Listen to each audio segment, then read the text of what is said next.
You won't hear this on the news. Right now is the best time ever to own equities. Let's look at the background. What's big on the news now is debt and austerity. Spain, Greece, Italy, they have two fundamental choices. One is to take on austerity themselves and stay in the euro, or secondly, default on their debt and they'll have forced austerity anyway. The marketplace will not loan them money after they don't think they're going to get paid back.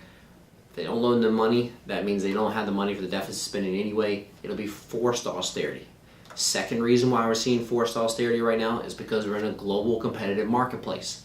There's 25 emerging economies with workers that are very skilled now and productive that don't have the same entitlements and don't have the same debt that we do in Europe and also here in the United States. So should we be worried about equities? Keep things in mind. 1983, Latin American, huge debt crisis. In 1988, the Japanese bubble burst. We saw in the late 90s the Russian emerging markets debt crisis. In the early 2000s, we saw the dot-com and 9/11 here in the U.S. Even during these, despite these issues, we saw other market segments and equities perform extremely well during those times. So just because things may be a bit poor in Europe doesn't mean you can't have an expanding economy or a soaring stock market in other regions. Let's put things in perspective here in the U.S. We've had 26 consecutive months of private sector jobs growth. We've also seen that we've had 2.4% real GDP for 11 consecutive quarters. Things here in the U.S. are doing a little bit better than you would think. And also remember that only 1.7% of U.S. GDP is due to exports to Europe. Now, what is the herd doing? This is what you should not be doing. Well, this is what the herd's doing. Last 5 years, we've seen investors take out $500 billion out of equities. Meanwhile, where are they going? We've seen over $1 trillion, doubling the amount in 5 years. $1 trillion go into bonds. Now this chart here shows the yield on the 10-year treasury going all the way back to the late 1800s. Notice that we have the rise, and the peak was in 1981, and we saw rates at 15.3.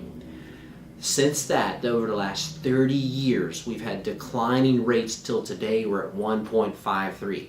Remember, with bonds, if rates go down, what do bond prices do? They go up.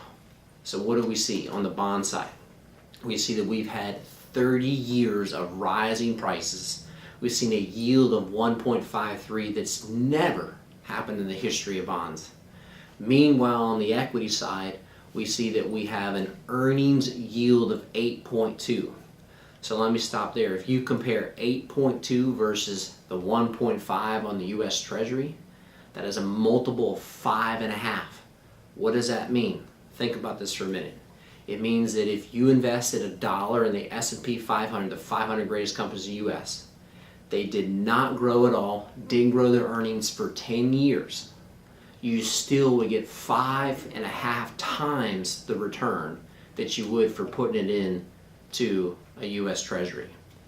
So what do we need to do? Two truths. Number one, bonds are grossly overvalued and equities are grossly undervalued. In fact, to the extent it's never happened in the history of markets.